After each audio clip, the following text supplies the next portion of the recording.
The hero's journey. Several years ago, a man by the name of Joseph Campbell pointed out that in every culture around the globe, there seems to be this common meta-narrative that existed. Now, he refers to it as the hero's journey because the story is of a hero who takes a journey to fix the status quo. The hero leaves, he passes a point of no return, he finds himself in a moment of ultimate crisis where he sacrificially is victorious and receives as reward the cure or the answer for the status quo. And so he returns and the status quo is changed forever. Well, this is essentially what's taking place in the story of restoration in Acts 6. As you know, the status quo was, well, it was God creating a kingdom in Act 1. And then, of course, there's a rise of a competitive kingdom, and immediately the hero bursts on the scene. God comes after us, and ultimately, in Jesus Christ, He faces the moment of ultimate crisis, defeats the power of darkness, and in Acts 6, He returns to repair the status quo forever. Revelation 21, 1 through 5. Then I saw a new heaven and a new earth. For the first heaven and the first earth had passed away, and there was no longer any sea. I saw the holy city, the new Jerusalem, coming down out of heaven from God, prepared as a bride, beautifully dressed for her husband.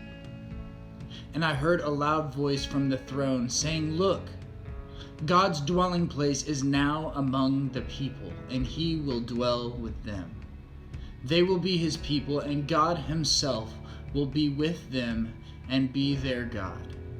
He will wipe every tear from their eyes. There will be no more death, or mourning, or crying, or pain, for the old order of things has passed away." And He who is seated on the throne said, "I am making everything new."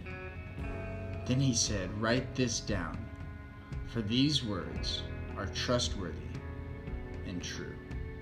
So have you ever been working on something for a long time and it doesn't seem like there's a whole lot of progress, and maybe things are getting difficult, and maybe the schedule is getting filled up, and it just seems like the results aren't happening the way you were hoping for? That's called life.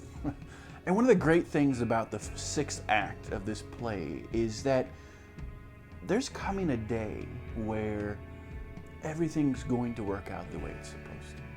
There's an end to our struggles. There's an end to our mourning. There's an end to this dysfunction in relationships with God and others. That's what the Bible clearly states. You know, a lot of times when people talk about Jesus restoring all things or God restoring all things, there's this notion in the air that we somehow are going to sort of regress to the moment where we were naked in a garden, and almost like this moment of Shangri-La in Fiji somewhere, right? Sometimes this is the picture people place, and the reality is we're not going back to things of old.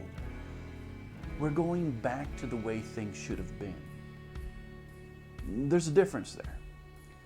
It's not regressive, it's a restoration that is progressive. A restoration that the Revelation writer could say, summing up, that Jesus is making all things new. Matt makes an important point. We're not going back to things of old. We're going back to the way things should have been. Again, it's not regressive. It's a restoration that's progressive.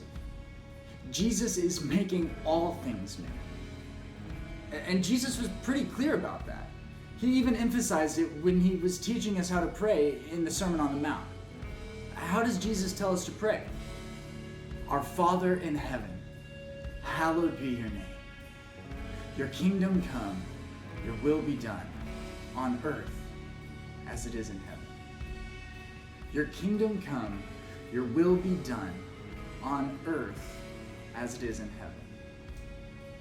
You see, we're blessed with an opportunity to glimpse a shadow of a future with Acts 6. Sure, knowing the perfection of heaven sheds even more light on our imperfection here on earth, but we can either get down on ourselves or we can use that knowledge of Act 6 to fuel our lives in Act 5. Living in Act 5 means looking at Act 6 and recreating it here on earth as it is in heaven. And Jesus even tells us how to do that, again, as he's teaching us to pray. Let's continue with the Lord's Prayer. Give us today our daily bread, and forgive us our debts as we have also forgiven our debtors. And lead us not into temptation, but deliver us from the evil one. Give us today our daily bread. We must rely on our God to provide for us. We have to set our priorities straight and focus on Him instead of the rat race, the competitive kingdom that we're surrounded by. Once we can rely on God, we can let go of ourselves and we can forgive those as we ask for forgiveness for ourselves. And you see, it's not a coincidence that this all comes directly before we ask for protection from temptation.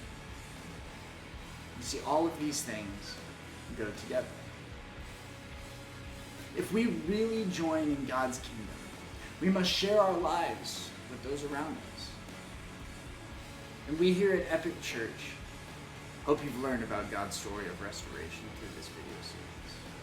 But we'd like to take it one step further with our next series, entitled, Let Me Tell You My Story, where we share our testimonies as we live life in the tension of Act 5, recreating heaven